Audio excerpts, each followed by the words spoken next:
Muito obrigada, Amanda. Obrigada, Maria Emília, Ferrarese, pela oportunidade de mais uma vez caminhar com vocês. Vocês não sabem quanto vocês são importantes para mim. Muito obrigada. Marli, as suas palavras realmente nos emocionam. Muito obrigada a você por participar desses momentos na nossa vida e que se tornam raros, pelo tamanho da beleza que você faz com que eles se tornem. Muito obrigada, Marli. Gostou, Amanda? Tô quietinha, porque a gente não sabe se eu posso falar mais um pouquinho, Maria Emília. Mas aproveitando, então, esse espaço, professora Marli, obrigada por me fazer perceber a grandiosidade dessa pesquisa. Eu acho que, às vezes, a gente fica tão atrelada, né, a essa construção formal, né, e acadêmica, que a gente se perde no quão benéfico pode ser tudo aquilo que a gente está trazendo como conhecimento, né? É uma causa que eu aprendi a lutar a partir do momento que eu entrei na DEFIP, que eu me encanto diariamente. Então, é um privilégio poder, né, diante do aceite da Maria Emília, de entrar nessa aventura comigo, numa pesquisa, né, que poderia, a princípio, parecer tão obscura e que nos trouxe tanta clareza, né, como a professora Marli colocou, de tantas possibilidades de olhar de forma diferenciada para esse público. Eu acho que a minha grande intenção é essa, que as pessoas passem a enxergar, né, esse público com outros olhos e ver quantas possibilidades nós temos de avançar e de pensar numa sociedade mais humana e equitativa, sem sombra de dúvidas. Muito, muito obrigada pelas suas palavras, muito obrigada pela construção, pela partilha, e a senhora estar conosco, né? Dentre tantas dificuldades, a senhora se colocar de forma tão carinhosa nesse processo. Muito obrigada. Maria Emília, você me permite mais uma palavrinha? Claro, Maria. É o seguinte, Amanda, eu fico assim encantada porque com esse trabalho seu, porque hoje nós estamos vendo, eu até vou fazer um desabafo, viu? Vou fazer um desabafo. Nós estamos vendo que, principalmente, o nosso mundo político é um mundo de hipócritas, tá? É um mundo de hipócritas.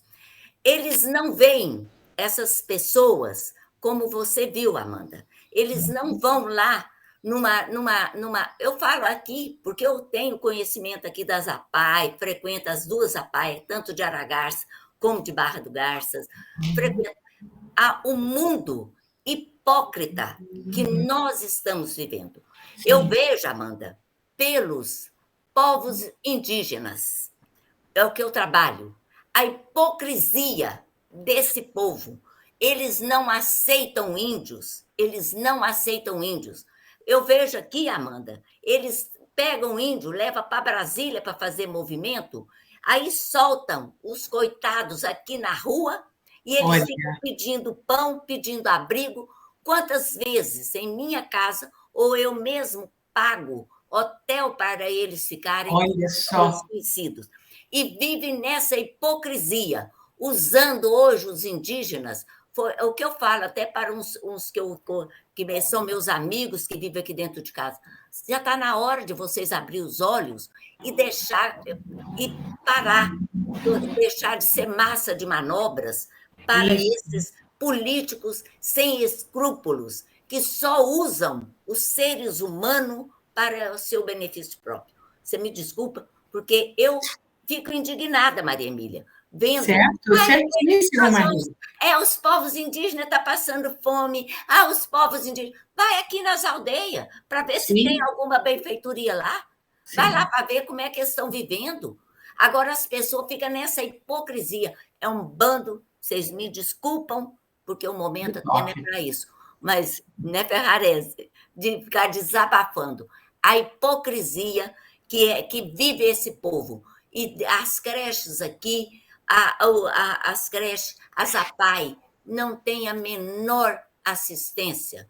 Parabéns mais uma vez, Amanda, por você ter enxergado, você e Maria Emília, ter enxergado esse tipo de pessoa para fazer esse trabalho.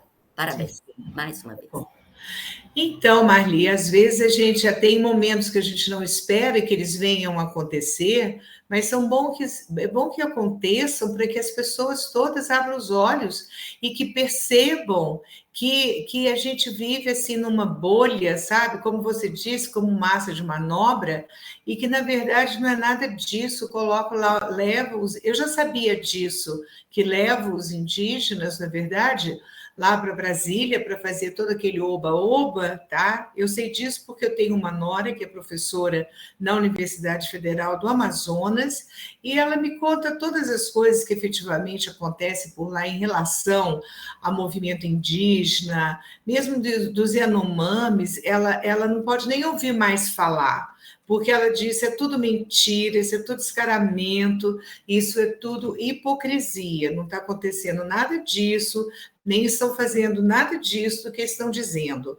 Mas as pessoas querem acreditar no que vem na televisão e etc., e acreditam. E que bom que haja esses momentos, não que sejam oportunos para se falar de coisas de política, mas nós estamos falando de Brasil, não de política exatamente, mas estamos falando dos nossos irmãos, dos nossos povos, de pessoas que são iguaizinhas a nós, só que não tiveram destinos tão bons como nós estamos tendo. Infelizmente, não tiveram. E a gente tem que lutar por eles, sim. Eu tenho certeza disso, tanto dos indígenas quanto das crianças com deficiência.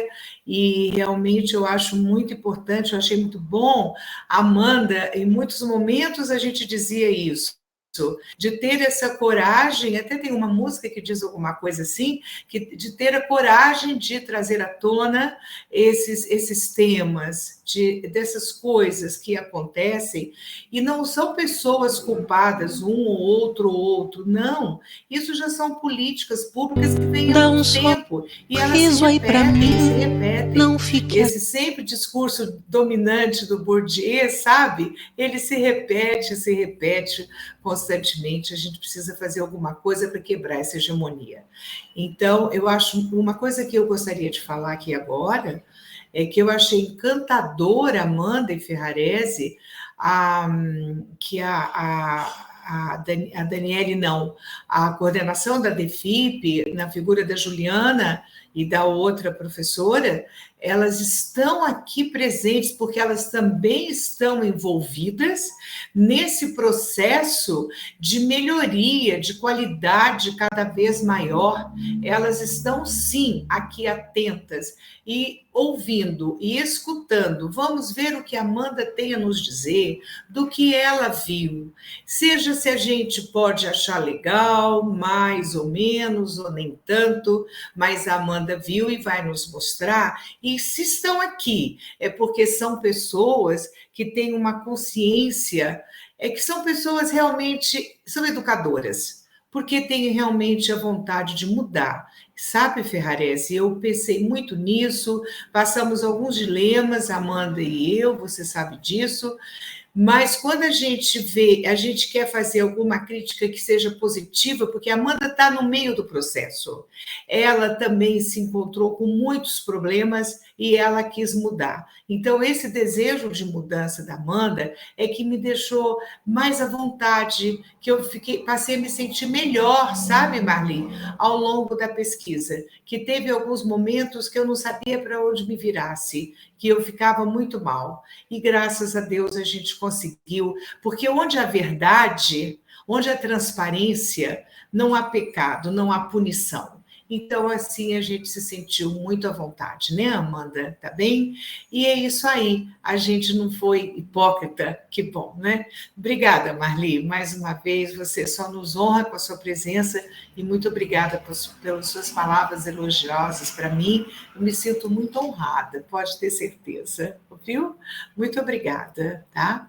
E agora, então, eu passo a palavra para o professor Ferrarese, tá bem? Eu vou só marcar aqui a hora da professora Marli mais ou menos aproximadamente, porque eu também, a Amanda falou e eu falei, e eu estou achando a nossa sessão muito rica, muito bonita mesmo, muito, estou sentindo a nossa, a ideologia toda, todo esse, essa sensação boa, né? Esse lado espiritual muito bom, Marli, porque eu tenho muito isso, essa questão da elevação espiritual, sempre do encontro a Deus, para que eu encontre a verdade, para que eu encontre a essência das coisas. Então, isso é muito bom, né? Então, nós vamos lá e nós vamos ouvir Ferrarese acabar de falar e vai nos abrilhantar com as suas palavras, tá? E vai ser muito lindo, muito bonitinho. Você não vai quebrar o encanto do momento, tá bom? Tá? Você viu? Isso aqui é ser amigo das pessoas, né, Ferrarese? É falar o que a gente já sabe que é o colega, né, meu querido? Vamos lá, espero que você tenha gostado do trabalho da Amanda, de coração, tá, Ferrarese? Muito obrigada. Vendo, Amanda, como é que funciona? Tá vendo? Ela me convida para a banca e eu tenho que dizer, ó, querida fofinha Amanda, parabéns pelo seu trabalhinho. Faltou uma fita vermelha na capa. Olha só. Eita, Maria. Ferrarese, o que eu faço com você? Muito obrigada pela sua presença. Mais uma vez, muito obrigada pela sua presença. Você abrilhanta a nossa vida, tá? Obrigado. Primeiro, quero pedir desculpa por essa voz de marreco, mas é que aqui em casa está todo mundo com uma gripe terrível. Sim. E coisa tá feia. Essa mudança de tempo pegou a gente mesmo. Quero ver como é que eu vou falar, Maria Emília, depois da Marli dizer que eu sou a inspiração dela. Como é que pode um negócio desse, né? Pois é, então. Fico desconcertado. Não, tem pessoas boas no mundo, né, Ferrarese? É muita bondade mesmo. Obrigado, então, Maria Emília, pelo convite, Amanda, pelo convite, as pessoas que estão nos assistindo, a parceria sempre querida e carinhosa da professora Marli, né? E espero que vocês estejam, mesmo rouco, conseguindo me ouvir adequadamente. Eu acompanhei desde o princípio, desde o projeto, né, o seu desenvolvimento. Sim. E eu tenho o hábito de criar pastas no meu computador para todos os alunos em que eu, de alguma forma, participo da formação. Eu tenho essas pastas, eu vou guardando projeto, escritos, primeira versão de dissertação, segunda versão de dissertação. E assim, quando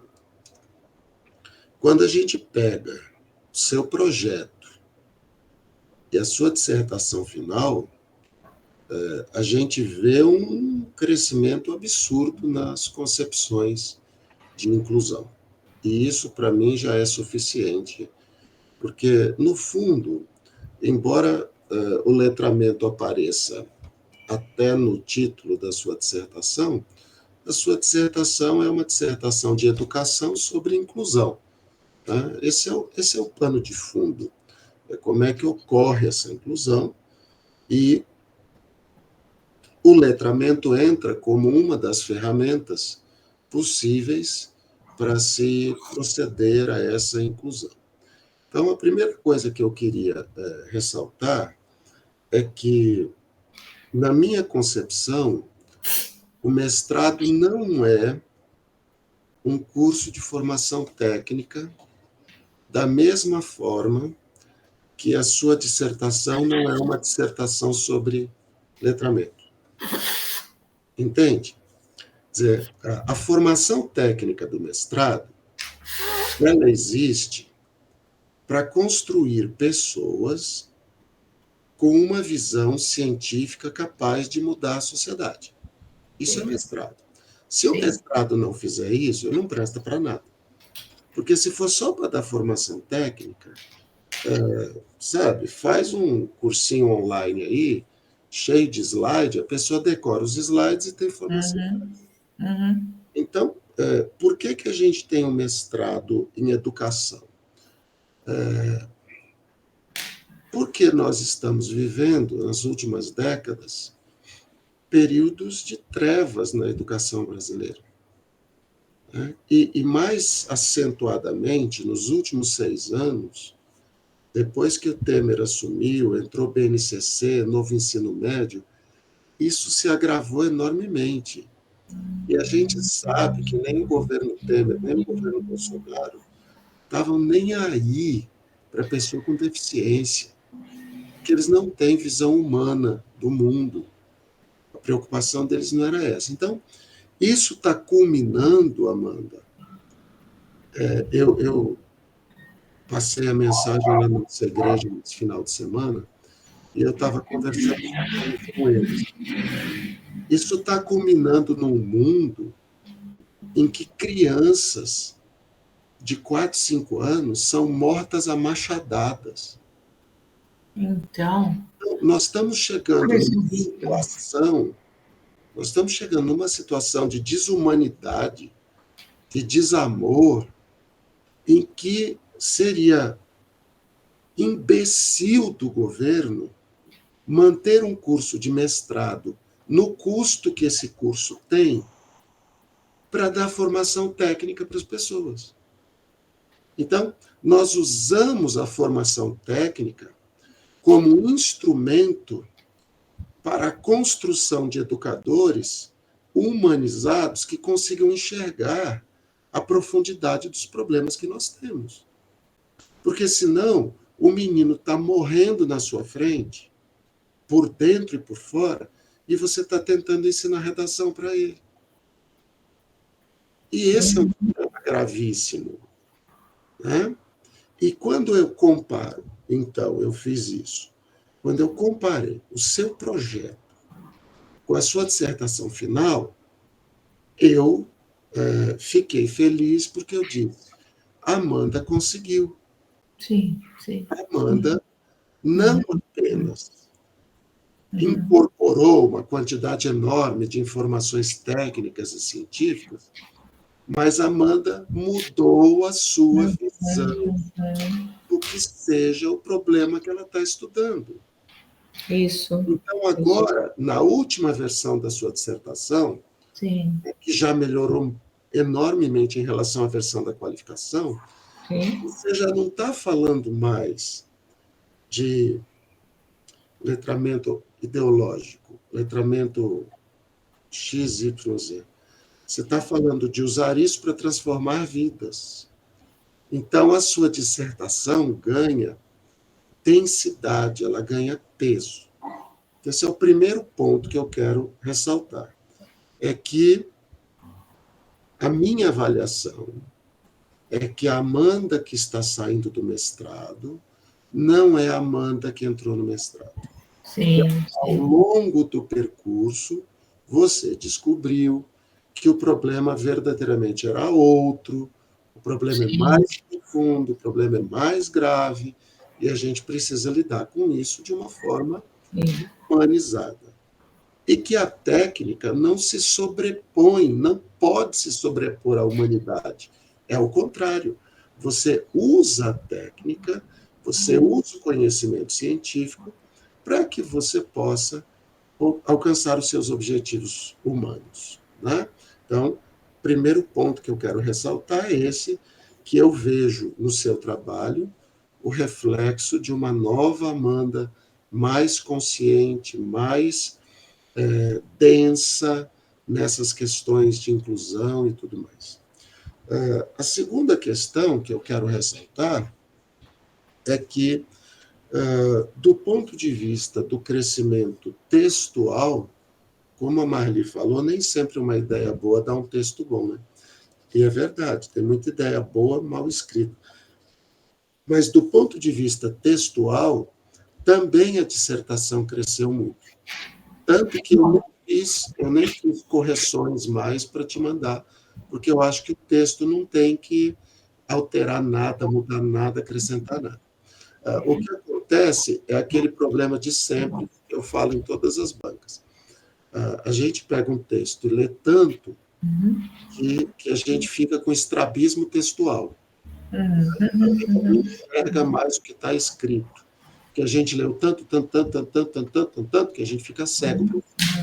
Então, quando a gente lê o texto, ainda tem uma meia dúzia de erros de digitação e umas palavras trocadas e umas coisas assim, que eu não vou dizer corrija, porque você não vai conseguir. Você não vai conseguir corrigir. Então, o ideal seria, nem a Maria Emília, tá? Não adianta. Não é possível, Ferrarese. A gente lê tanto que não enxerga mais. A gente lê a palavra que está faltando uma letra como se ela tivesse com a letra ali, entendeu? Sim. Aí o que a gente pede é, antes de você mandar a sua versão final, que vai ficar para a história na biblioteca da universidade, pede para algum colega seu para dar uma lida, alguma pessoa de fora que nunca leu o texto. Diz assim, ó, dá uma lida aí, que eu sei que tem uma meia dúzia de palavras faltando letra. Pai amado, aí, assim, Amanda. Né? Porque é assim mesmo. Né? É por isso que as editoras têm revisores. Sim. Né? Eu escrevo um livro, eu sempre escrevo assim, eu escrevo o livro e guardo na caixa de banana, como eu chamo, né? É que eu sei que isso não é do seu tempo, provavelmente, mas assim, quando eu era menino, morava na roça ainda, a gente pegava a banana verde do pé, embrulhava no jornal e botava numa caixinha para a banana amadurecer. Eu faço isso com os livros, entendeu? Eu escrevo, enrolo no jornal e boto na caixinha e deixo ele amadurecer ali. Aí depois, 2 meses, 3 meses, eu volto e vou ler o livro de novo. Quando eu leio o livro de novo, já não parece que fui eu que escrevi, porque eu já não lembro mais o que está escrito. Sim. Aí, misericórdia, eu não acredito que eu escrevi isso. Aí eu corrijo um monte de coisa. Quando eu mando para a editora e vem a correção, eu passo uma vergonha tremenda, né? Eu brinco muito com as meninas da correção, né? Que as meninas da correção já me conhecem, das editoras que eu trabalho, estão acostumadas a trabalhar comigo, e eu digo assim, menina do céu, ainda bem que você existe, porque eu não acredito que eu deixei isso passar, eu não acredito que eu deixei isso passar no texto. E é assim que funciona. A gente deixa, O sem texto, querer, a gente deixa. Texto, né? Trabalhar com o texto gera esse estrabismo textual. A gente quase que decora o texto e lê as coisas erradas, a gente lê como se estivesse certas. Sim. Então, do ponto de vista da sua dissertação, eu não vou sugerir nenhuma alteração textual, exceto uma correção por uma terceira pessoa. Parece que a Dani aí já se pôs à disposição para ajudar. Dani escreve muito bem, ela pode ajudar. Sim, dá uma lida, uma outra pessoa, porque a outra pessoa estranha. Quando ela está lendo, ela vê lá, beleza, está escrito belea, ela está faltando um Z aqui. Aí ela vê, e a gente não vê. A gente lê beleza, beleza, beleza, e está belea, e a gente lê beleza. Então, sobre o texto, sobre a dissertação, isso aí, tá bom? Só antes de você mandar, pedir uma correção, e eu não vou te mandar pedidos de correção e tudo mais por conta disso aí. Em relação ao trabalho que você desenvolveu, tanto você quanto a Maria Emília sabem que eu morri de medo quando você propôs um projeto de pesquisa na instituição que você trabalha. Eu cheguei a dizer para você, olha, toma cuidado, que isso normalmente dá caca. Né? Normalmente isso dá porcaria. Gente se pegando pelos cabelos, se odiando, toma cuidado. Você sabe que eu te disse isso, disse para Maria Emília, e durante algumas vezes, durante o processo, algumas vezes nós conversamos sobre os cuidados que você tinha que ter de compreender a posição das pessoas que você estava pesquisando, colocar-se no lugar delas, para entender como as coisas funcionam. E, lendo a sua versão final, até passou meu medo, né? Eu acho que você conseguiu, de verdade, fazer uma coisa muito equilibrada, tá? Que contribui com as pessoas que você pesquisou, sem ofendê-las, sem desfazer do trabalho delas, pelo contrário, enaltecendo a qualidade do trabalho que é feito, e, ao mesmo tempo, estabelecendo claramente que esse trabalho, por melhor que seja, ele pode ser ainda melhor. Então, eu fico feliz de ter aqui Larice, né? Larice, Juliana. Espero que outras pessoas tenham oportunidade de conversar com você sobre isso. Ou seja, embora seja legal você dar uma cópia da sua dissertação para eles, eu acho que não que seja da sua parte, mas soa como arrogância você pegar a dissertação e dizer, vão ler aqui que tem sugestão para vocês. Não. Como vocês estão juntas, como vocês trabalham juntos, são uma equipe, eu acho que vocês deviam conversar sobre essas coisas. Entendeu?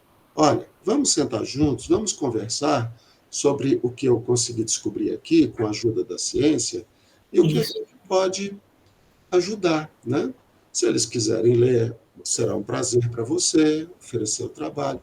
Mas eu acho que a sua devolutiva para a DEFIP deve ser uma devolutiva humanizada e pessoalizada, e não uma devolutiva impessoal do tipo, vão ler aí, eu avisei, entendeu? Que você está aí dentro. Então, hoje você tem uma formação científica mais profunda que só faz algum sentido, como você mesmo diz no seu texto, se ela for usada para a vida. Né? Sim.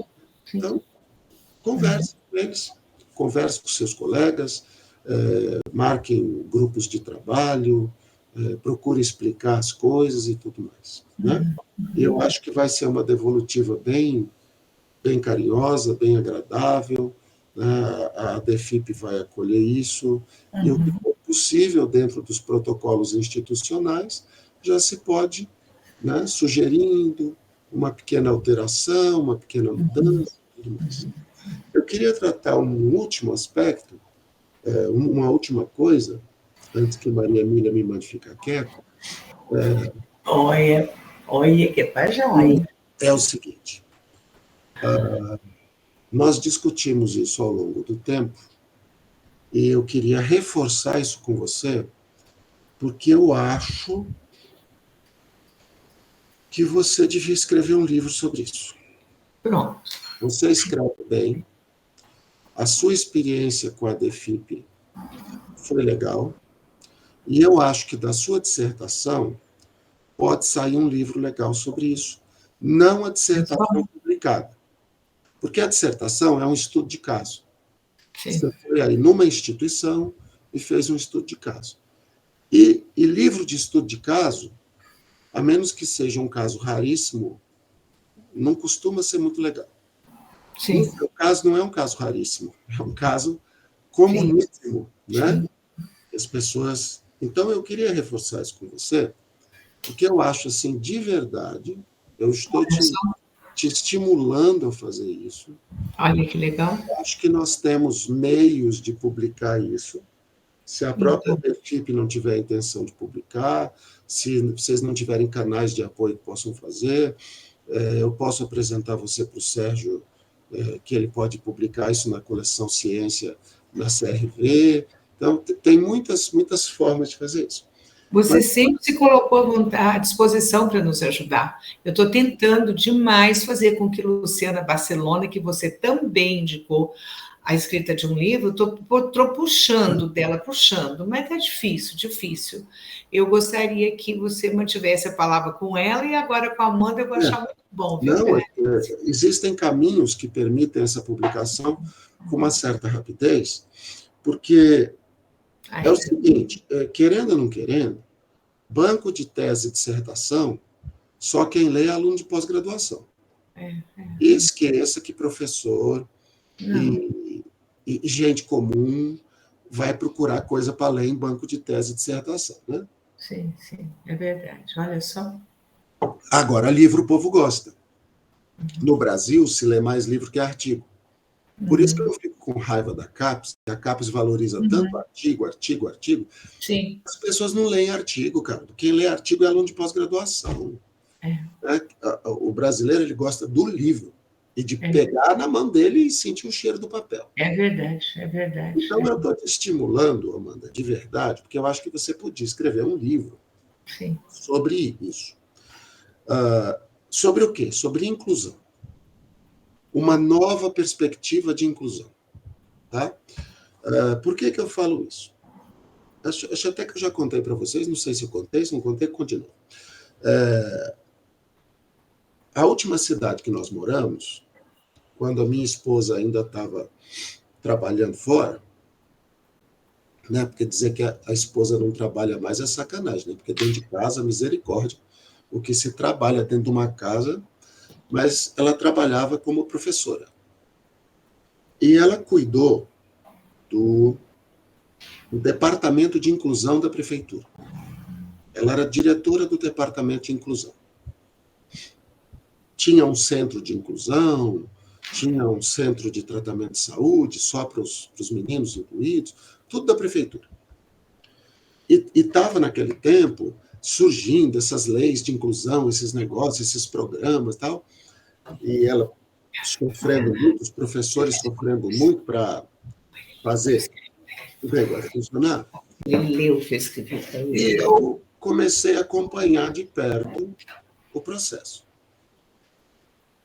E comecei a estudar, porque eu sou curioso demais para essas coisas, e comecei a olhar daqui, olhar dali. E eu comecei a perceber uns casos, e a minha esposa comentava comigo, que eram os casos que, para mim, eram assombrosos. Era assim. A criança tinha uma deficiência. Vivia lá na família dela. Na periferia. Menino aleijado, se arrastava pelo chão. Menino cego, jogava bola. Que horror. O menino não... As coisas. Ele As não coisas tinha horrorosas. depressão. Ele entrava no centro de inclusão, ele entrava na escola, com 3 meses ele estava com depressão. Aí eu disse assim... Com o quê? Depressão. Depressão? Eles não tinham depressão quando estavam soltos lá no mundo. Olha. Eles entravam na escola. Olha só. Eles ficavam deprimidos. Aí a psicóloga vinha, eu conhecia a psicóloga, inclusive ela me ajudou bastante pessoalmente, e nós trocávamos umas ideias e tal. E foi onde eu desenvolvi uma ideia que eu passei para você, e que eu acho que é um erro, um engano enorme que tem acontecido nas leis e no processo de inclusão no Brasil. Então, quando a gente pega as leis e a gente pega o processo de inclusão, a inclusão é definida como a reinserção ou a inserção da pessoa com deficiência no ambiente social e o trabalho para sua manutenção lá. Só que o que eu percebi é que muitas vezes inserir a pessoa no ambiente social é multiplicar por 5 os seus problemas. Problemas que ela não tinha antes, e agora ela passa a ter. Que ela está dentro da escola, ela está no atendimento, ela está... Né? O mundo dela era pequeno, tinha pouco problema. Agora o mundo dela cresceu, os problemas aumentaram. Ela começou a ser cobrada, ela começou a ser... Né? E isso acontecia, quer dizer, as crianças que não tinham depressão passavam pelo processo de inclusão, se tornavam deprimidas. Isso acontecia, e quando a gente ia conversar com elas, o que elas diziam é assim: eu não gosto da escola. Mas por que você não gosta da escola? Porque eu não presto para nada. Olha. Isso foi repetido várias vezes. E isso me instalou uma coisa na cabeça. E hoje, eu defino a inclusão da seguinte maneira. Inclusão não é a inserção do indivíduo no ambiente social, sua manutenção no ambiente social. A inclusão é a construção, na maior parte das vezes, ou a reconstrução da autoimagem. Olha. Da autoestima do indivíduo. Sim, a Amanda falou isso. E se ele reconstrói ou constrói pela primeira vez a sua autoestima, ele constrói uma identidade de utilidade. Eu falei isso muito com você. E é essa identidade de utilidade que faz com que ele se proteja das agressões sociais e com que ele se proteja da depressão e de coisas desse tipo. Então, o que a gente começou a fazer? Por exemplo, tinha um professor de Braille na cidade. Excelente, cego. Ele tinha vários alunos de Braille. Os meninos entravam na escola de Braille, iam para a escola normal depois, estavam deprimidos. Até que se criou o coral dos alunos da escola de Braille. No coral dos alunos da escola de Braille, tinha meninos cegos que tocavam violão, tocavam cavaquinho. O próprio professor cego tocava teclado. Eles cantavam, os meninos que não tocavam instrumentos cantavam, e eles faziam apresentações em todas as escolas da cidade. Eram 31 escolas estaduais municipais.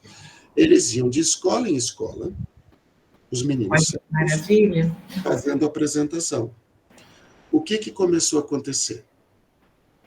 Todos os meninos cegos agora queriam aprender instrumento musical. Olha só.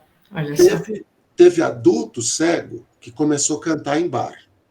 Olha só, que interessante. Tocar violão e cantar nos bares e não sei o quê. Teve menino cego que começou a tocar na igreja. Teve menino cego que começou a cantar na igreja. Olha só. Entendeu? E o menino cantava e a igreja inteira chorava porque ninguém aguentava de emoção de tão lindamente que ele cantava. Olha que coisa. A gente não se emociona de ver o Andrea Bocelli cantando? Sim, né? sim. Parece que por ele ser cego é mais bonito ainda do que já é, né? Verdade. Você vê ali superação, né? Ali tem superação, tem trabalho. Como é que esse cara cego aprendeu música? Como é que ele decora as letras? Como é que ele entende, né? Então, só esse coralzinho dos meninos cegos tirou da depressão mais de 15 meninos. Certo? Olha só, tá vendo? Porque agora eles olhavam para eles não com os olhos bloqueados de um cego. Eles olhavam para eles com os olhos internos da mente, com os olhos da alma, que diziam assim: eu sou importante. Eu canto e as pessoas me elogiam. Eu toco um instrumento e as pessoas vêm me dar os parabéns. Eu tenho valor, eu tenho utilidade. E isso começou a ser feito com outros meninos do centro. E aí a gente veio embora, eu não sei o que deu, como é que está no final das contas. Ai, que legal. A gente percebeu que o caminho, o verdadeiro caminho de inclusão não era colocar os meninos na escola. Entendi. Não era inserção social. O verdadeiro caminho de inclusão era você reconstruir a autoimagem dessas pessoas, para que elas pudessem se enxergar úteis no mundo e nunca mais elas serem capazes de dizer: eu não presto para nada. Eu sou um peso. Porque é assim que eles se veem. E às vezes eles escutam isso. Às vezes os professores da escola dizem assim: eu não sei o que você está fazendo aqui. Você só atrapalha. Você não está vendo que você está atrapalhando? Tem professor que diz isso para os meninos. Nossa, eu imagino que isso seja uma facada no peito, né? Você não devia estar aqui. Então, a gente vai perceber, estatisticamente, depois eu fui ler essas coisas, que uma grande quantidade dos meninos deficientes submetidos a processos de inclusão pela forma da lei, Sim. aquela coisa de põe o menino no ambiente social e segura ele lá, Sim. as crianças desenvolvem outras doenças, Entendi. especialmente doenças emocionais. Olha só. Ficam deprimidas, ficam ansiosas, e aí a gente vai dizer assim, coitado, ele é deprimido porque é cego. Olha. Não, ele não era deprimido antes. Sim. Ele ficou deprimido depois que começou o processo de inclusão, sem a reconstrução da identidade, da autoestima. Tá? E esse processo, hoje, esse processo de reconstrução da autoestima, da identidade dessas crianças, você sabe disso, a coordenadora da DEFIP sabe disso, ele quase não existe no Brasil. Porque os protocolos são enfia no lugar e deixa ele lá. Tá? Só que, para uma criança normal, já é difícil se sustentar numa sociedade tão violenta. Então, criança com necessidades especiais. Muito mais, sim. Então, eu acho que a sua experiência, a sua dissertação, e você pode colocar no seu livro, inclusive, os instrumentos de fazer isso, e o letramento é um deles, e existem outros tantos que vocês podem até discutir e tal. Eu acho que o seu livro seria, assim, uma revolução do ponto de vista conceptual, se você conseguir mostrar para as pessoas que não adianta pegar o deficiente e enfiar dentro da escola. Sim, sim. Que precisa haver um trabalho de reconstrução. Sim. Às vezes de reconstrução, porque às vezes a pessoa era normal e ficou deficiente por um acidente, uma coisa assim. Sim, então, você precisa reconstruir a imagem dele. Ele precisa reconstruir a imagem. Mas, no caso das crianças, você precisa construir essa imagem. Sim, sim. E, ó, querido, você não é inútil. Você não é um à toa, você não é imprestável. Você pode fazer muitas coisas, você tem potencial. E é fazer a criança crer nisso. Sim. Fazer ela acreditar na prática que ela tem valor, é que permite, que dá suporte ao alicerce para que ela seja incluída. Sim. Porque aí você coloca ela no ambiente social e ela vai entrar no ambiente social de cabecinha erguida e vai dizer assim, olha, eu faço isso, eu faço aquilo, eu sei fazer isso, eu sei fazer aquilo. Aí, no dia que a professora disser assim, ei, a gente precisa fazer o sarau de poesia, o ceguinho vai levantar a mão e dizer assim, eu quero cantar e recitar poesias. No sarau, porque eu sei poesias, eu escrevo poesias, eu sei cantar, eu sei tocar violão e eu vou recitar poesias e todo mundo vai olhar para ele e dizer assim, ué, e o ceguinho sabe fazer isso? Sabe. Sim. E ele vai fazer, e todo mundo vai aplaudir em pé, e ele vai dizer assim, eu presto alguma coisa. Olha, esse é o processo que a experiência com a minha esposa no Centro Olha que interessante. de Inclusão Muito interessante. me mostrou que funciona. Que bom, hein? Que interessante. A legislação, a gente não faz isso. Quando a gente segue rigorosamente a legislação não faz isso. É assim, eu coloco a pessoa no ambiente social e ela que se vire para se descobrir lá. Só que é claro que ela não vai se descobrir lá, ela vai ser massacrada. Porque ela tem necessidades especiais, então o normal é que ela seja massacrada. Sim. E tanto é normal que ela seja massacrada, que existem instituições como a DEFIP, que tem um centro de permanência na escola para dar suporte para as crianças que estão na escola sendo massacradas. Entendeu? Sim. Então, por que eu preciso criar um centro para ajudar a manter a criança na escola? Sim. Porque alguma coisa que não está legal está ocorrendo, porque Senão eu não precisava fazer isso. E a gente sabe que precisa. E precisa mesmo, porque se não tiver a DEFIP, um monte de crianças sai da escola simplesmente, desaparece da escola. Sim. Então, eu acho, Amanda, assim, de verdade, eu estou fazendo essa fala extremamente longa para estimular você a pegar a experiência da sua dissertação e trabalhar fortemente na construção de um livro que não precisa ser um catatal de 500 páginas, pode ser um livro 100 páginas, fácil de ler, que todo mundo possa ler, discutindo ou rediscutindo esta concepção de inclusão como construção de autoestima e de identidade. Sim. Porque sem isso, eu acho que, eu penso, posso estar errado, mas eu penso que na cabeça da Juliana, da Larissa, da sua, está passando um filme aí de crianças que vocês já viram, né, sofrendo porque não conseguem, têm dificuldade. E a gente sempre olha para o lado errado. A gente diz, coitado, é por causa da deficiência, coitado, é a família, coitado, é porque é pobre, coitado, é porque não sei o quê. Na verdade, parece que o problema é interior. O que está passando com ele é porque ele não se vê como uma pessoa útil. Ele se vê como um peso. E isso tem que ser transformado. Né?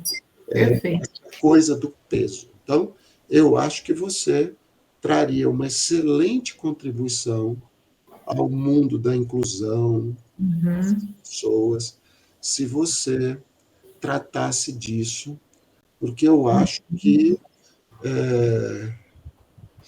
olha, acho que é a Larissa que escreveu, né? O filminho passando na cabeça. Então, eu penso que essa seria,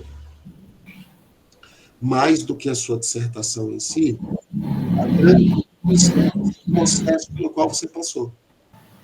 Entendeu?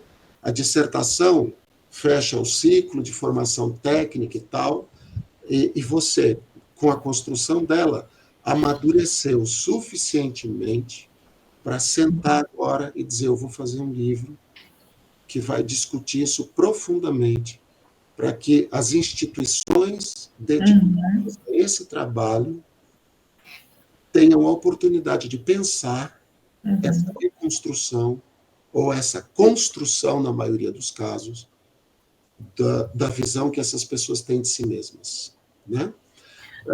Então, eu encerro aqui, te dando os parabéns pelo seu trabalho, pelo trabalho da sua orientadora, dando parabéns à DEFIP por ter acolhido você sem medo de crescer e de ser melhor, né?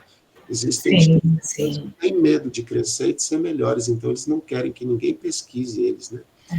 Mas a DEFIP foi ao contrário. A DEFIP abriu as portas, vem, pesquisa, que a gente quer ser melhor, se você puder ajudar, a gente vai ficar feliz. Então, parabéns à DEFIP também, tá? Sim. E eu desejo a você um futuro brilhante de reconstrução de vidas. Porque é isso que vocês fazem aí. Reconstruir vidas. Muito bem. E encerro aqui a minha fala com o coração cheio de gratidão por existirem instituições como a DEFIP, pessoas como a Amanda dispostas a melhorar a vida de quem precisa, né, professora Marli? Isso. A vida de quem verdadeiramente carece, né? Deixa eu só completar, Maria Emília. Eu sei que nós já estamos no tempo, mas eu gostaria só de completar o que o Ferrarese acabou de dizer, com relação à inclusão. Como eu trabalho com povos indígenas, eu vou voltar novamente. Eu trabalho há 30 anos com alunos indígenas que deixam as aldeias e vêm para as cidades, né, para estudar nas escolas públicas urbanas. Então, Ferrarese, nós percebemos esta discriminação não só com deficiente físico, mas nós sentimos isto com relação aos alunos indígenas. Tem professores, Ferrarese, que diz abertamente, não sabem o que é que aluno índio, usa bem essa palavra, índio, sai lá das aldeias e vem estudar na cidade. Elas não sabem, professores, não sabem o que esses índios querem fazer na cidade. Eu vi professor chamar indígena de fedorento. Não, chamar criança, eu vi professor chamar criança indígena de fedorento. O que esse fedorento está fazendo aqui? Deixa eu te falar. Eles falam, por exemplo, eu tenho um aluno indígena, já falei para vocês, que mora aqui em casa, né? Que a gente proporcionou estudo para ele, tudo. Sim, sim. Tem gente que fala para mim, sabe? Que fala para mim, você é doida? Você é doida de andar com esses índios? Esses índios são pedidos. Meninos, professor, tem professora, o Ferrarese, aqui nós temos uma escola que é, como você, é escola inclusiva. Tem professor que fala assim, esse aluno não pode estudar aqui na minha aula, na minha sala de aula. Ele tem que ir lá para aquela escola, lá para São João Batista, que é uma escola de alunos que têm deficiência. Quer dizer, os alunos indígenas, quando eles vêm para a cidade, eles já vêm praticamente falando 2 línguas, a língua chavante e a língua portuguesa. Eles conhecem muito pouco, mas conhecem. Agora, os nossos belíssimos professores, né, que se diz aí, né, os intelectuais, eles não conhecem uma palavra da língua chavante. Olha só. Então, eu acho, foi o que eu disse para uma professora, Maria Emília, o dia que eu fui fazer uma entrevista. Eu falei, olha, eu acho que quem tem que mudar não é os nossos alunos, não são os alunos, mas os nossos professores. Olha só. Então, nós temos, dentro da universidade, Ferrarese, aqui dentro da universidade, nós temos uma escola pública aqui, uma faculdade pública, ela tem 40 alunos indígenas estudando. Na nossa federal, nós temos 3 alunos indígenas. E olha lá, um diz o seguinte, nós fomos fazer, um aluno meu foi fazer uma entrevista, você sabe o que esse aluno indígena aqui da federal disse para o meu aluno que estava entrevistando? Eu vou ceder a entrevista, mas eu não quero que coloque o meu nome e nem o curso que eu estou fazendo, para que eu não possa receber retaliações. Então, porque se eles souberem que eu estou falando isso, eles não vão me aceitar nem dentro da sala de aula. Isso são um absurdo, Ferrarese, que nós ainda encontramos em como você disse, em nossos técnicos, porque nós temos mais, Ferrarese. Eu fico impressionada, né? Porque eles vão lá, faz um mestrado, faz um doutorado e vem com essa mentalidade. Então, continua com a cabecinha muito atrasada, nem de técnico, porque tem técnicos que ainda põem a cabeça para funcionar. E os nossos professores, infelizmente, estão pensando ainda dessa forma nos dias atuais. Obrigada. Maravilha. Obrigada, Marli. A Marli é fora de série.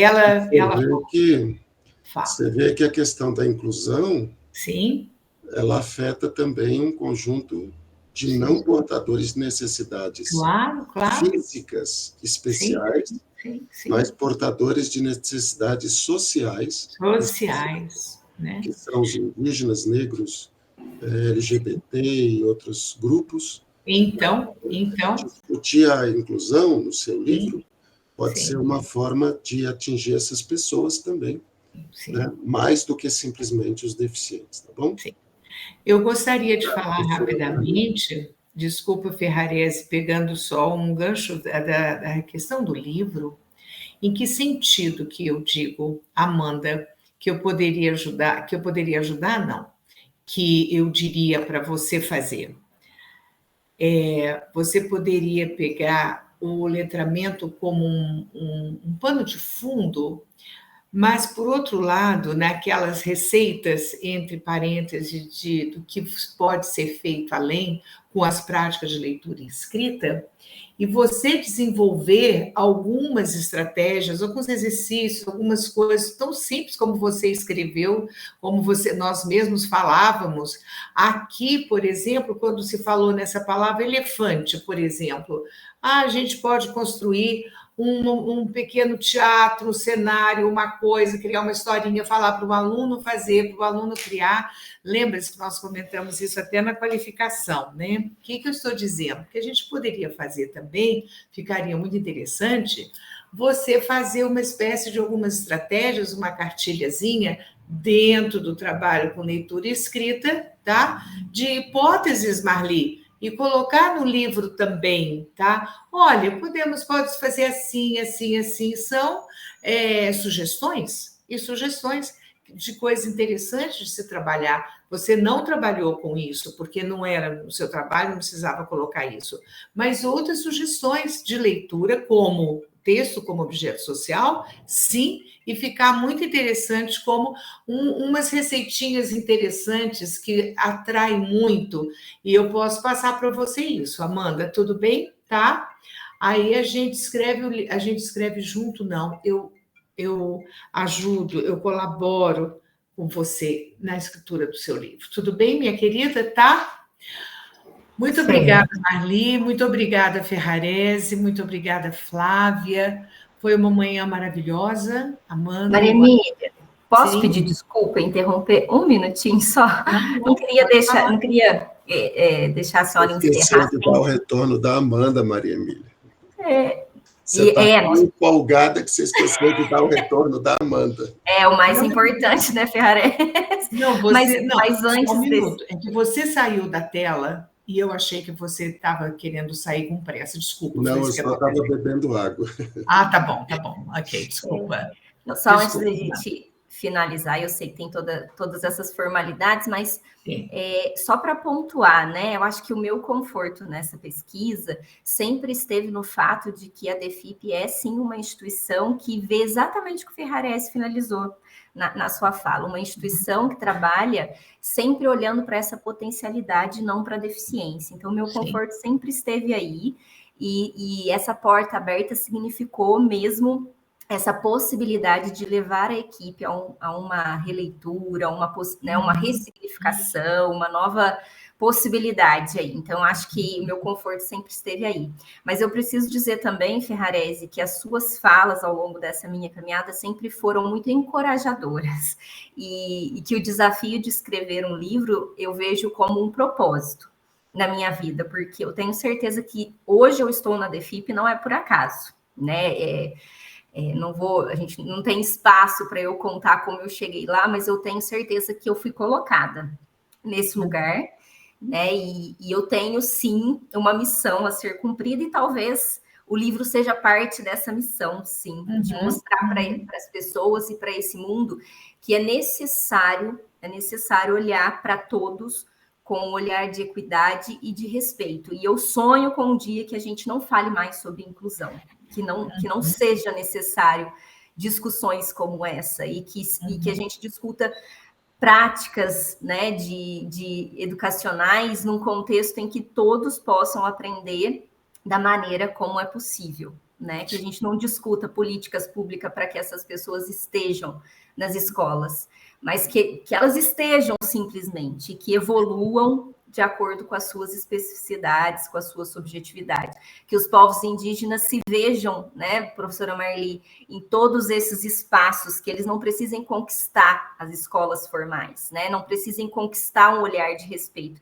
E que eu acho que a mudança começa justamente na gente, quando o Ferrarese me fala sobre essa construção da identidade, sobre o senso de utilidade, eu vejo dessa forma. A gente precisa fazer com que essas pessoas mudem o olhar sobre si mesmas para que haja transformação sobre nós. Então, eu sou extremamente grata, professor, né, por todas as suas palavras ao longo dessa caminhada e que me transformaram, e eu só desejo mais transformações. E sim, Maria Emília, estaremos juntas para mais um desafio, afinal de contas, eu gosto de um bom desafio, então vamos lá para mais uma construção.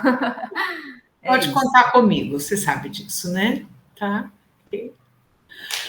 Alguém gostaria de falar mais alguma coisa? Flávia, Daniele, o João do jornalismo. Então, pessoal, com muita pena, né, da gente estar se despedindo agora, né, Daniele? Porque está tão gostoso o nosso encontro, né? Mas eu também estou saindo para médico agora, já recebi aqui um aviso que eu tenho médico daqui a pouco, e eu agradeço imensamente a presença de vocês, agradeço por essa manhã maravilhosa, de tanta construção que nós tivemos, né, Ferrarese? Excelente. Agradeço pela presença da Marli, fantástica como sempre. Marli, uma pessoa que realmente tem uma clareza das coisas na vida e com que clareza que ela vê as coisas e ela denuncia as coisas, que bom, e que deveria haver muitas Marlis no mundo como você, viu, Marli, tá? E que tenha essa audácia, né, e essa coragem, não é verdade? Tá? Muito obrigada, Ferrarese, mais uma vez, muito obrigada. Larice, que bom, Larice, você por aqui. Muito obrigada. Nós nos conhecemos há 2 anos, né, Larice? Foi um prazer imenso eu tê-la conhecido. Então, eu agradeço muito pela sua disponibilidade lá naquela época. Você é uma pessoa fantástica, uma pessoa de uma visão incrível, de uma lucidez enorme. Isso é raro, Ferrarese, nos nossos trabalhos. A gente não tem visto muito isso, né, Ferrarese? Eu estou surpresa, estou muito feliz de estar acontecendo isso, né? Porque das outras vezes a gente não, por exemplo, em algumas outras situações, né, a presença da própria escola, a gente não viu o diretor, Ferrarese não viu o coordenador, mesmo meus alunos sendo convidados, sabe? E por isso que a gente sempre pisa muito em ovos, né? E hoje não, eu fiquei muito satisfeita mesmo. Acho que nós estamos avançando, dando passos muito avançados mesmo, para a resolução de alguns problemas sérios que temos no Brasil, problemas sociais sérios, e me deu muita coragem agora, muita esperança de que a gente pode fazer coisas sim, Ferrarese, que a gente pode propor mudanças e conseguir essas mudanças, enquanto estamos aqui vivos ainda nesse mundo, ou seja, não precisa ter tanto tempo para frente, mais brevemente, né, Marli? Tá? E eu gostaria de abrir, Maria Emília, a instituição para pesquisa, viu? A instituição está de portas abertas, professor Celso Ferrarese, né, professora Marli Augusta, porque nós acreditamos que é por meio da pesquisa que a gente realmente direciona uma boa prática. Então, estamos muito felizes da Mandinha ter levado essa pesquisa para além dos muros da instituição. Acredito muito na concepção da formalização deste livro, porque eu também sou da época de que a gente precisa de apalpar, sentir as páginas dos livros, né? E é o que está faltando, né, eu falo que nessa geração, para que as pessoas possam ter mais tempo de se aprofundar, né, naquilo que realmente elas precisam para a construção de uma sociedade mais justa e participativa. Então, a instituição está de braços abertos para todos vocês em relação à pesquisa. Que fantástico. Larice, você é 100%, Larice. Eu sempre achei você uma pessoa muito iluminada, verdade mesmo, e é de coração. Eu tenho certeza que Ferrarese também está muito surpreso, a gente, Marli também, olha, a gente fica assim, até atônito, e eu só tenho que te agradecer, e você pode ter certeza que você está à frente de uma instituição de excelência, e que com certeza é sob sua direção que ela caminha a passos largos para ser cada dia melhor, porque ter uma coordenadora como você é realmente uma grande sorte na vida dessas crianças e desses deficientes que lá estão, viu? Muito obrigada. Obrigada. Bom, aqui a gente tem criança, tem a menininha da Flávia. Não foi essa que fez como é que se chama aquilo mesmo que eu passei para a Ana Abreu, Flávia? Não, Mangá. Mangá da Iracema. Os mangás, é verdade, é verdade. Tem uma aluna nossa, Ferrarese, que o professor Ferrarese participou, né, da apresentação dela, e a professora Ana também estava comigo, e nós conversamos, e ela acabou ficando com a moça que ia trabalhar com mangás, e a Flávia, a menina dela, trabalhava com mangás na escola, e mandou para a professora Ana Abreu para conhecer, porque pouca gente sabe, né, dos mangás Ferrarese, viu? Essa nossa network é uma coisa fantástica, né, gente? Né, Flávia? Tá bem? E eu os convido a todos para sexta-feira estarem aqui também, abrilhantando e desejando toda essa energia positiva, essa coisa maravilhosa para a nossa querida Flávia, que está ali, né, Flávia? Vai ser, pensa bem, Ferrari, essa expectativa de segunda a sexta, né? As pessoas até emagrecem, né, Acho Ferrarese? Então, que é a única parte boa da história, né, Mariana? Pelo menos essa parte, né? Tá? Que fez um trabalho também fantástico. A Flávia é muito 10 também, a secretária de Educação já a chamou para dar um curso, Ferrarese, acredita? Letramento aí, expoente letramento, né? Coisa boa. Pessoal, muito obrigada a todos, não vou me delongar mais, nem segurá-los mais, tá bem? Muito obrigada, fiquem todos com Deus, e foi a participação de todos, Daniele, muito obrigada, Danilo, muito obrigada, que entrou aqui, Danilo é nosso, da Unifal, e houve uma falha entre Carol e Danilo, ele ia fazer a gravação, mas ele entrou depois de um tempo, ele é aqui da Unifal de Poços, daqui de Poços, né, Danilo? Não sei se é de Poços ou de Alfenas, para fazer a gravação do evento. Muito obrigada, muito obrigada, jornalismo DPDV Sul de Minas. Maria Emília, vamos fazer aquela foto de recordação, vai? Todo mundo sorrindo. É o único jeito por agora, né? Vamos lá, então. Vou dar um print aqui. Mas, ó, o professor Ferrarese pode nos esperar, tá? Em Alfenas, em breve. Professora Marli também. Logo estaremos aí, se Deus quiser, né? Quem sabe? É mais longe um pouquinho, mas eu faço questão de abraçá-la. Sim. Ó, Amanda, eu tenho uma sugestão. Vocês vêm até Goiânia, pegam um avião, vêm até Goiânia, e eu peço o meu motorista para lá ir em Goiânia buscá-las. Você também, viu, Ferrarese? Eu também. Bora lá, Ferrarese. Vamos lá, Maria. Esperando. Olha, Amanda, tem cada praia lá. Agora, em julho, ó. Cada praia no Araguaia. É só praia, do Araguaia e do Garças. Olha, cada praia, tem cada praia que, assim, são praias de água doce, morna. Maravilha. Você toma banho, é uma coisa... Muitas cachoeiras. Só conhecendo você acreditar. Águas termais, águas quentes. Nossa, que maravilha, que maravilha. Tem muita coisa boa aqui. Que coisa Se Deus quiser, ainda irei um dia, viu? Se Deus quiser, Marli, eu vou ficar boa das minhas pernas e vou. Com certeza. Se Deus quiser. Tá, obrigada. Obrigada. Nós Tchau, pessoal. Boa tarde para todos. Obrigada, viu? Tchau.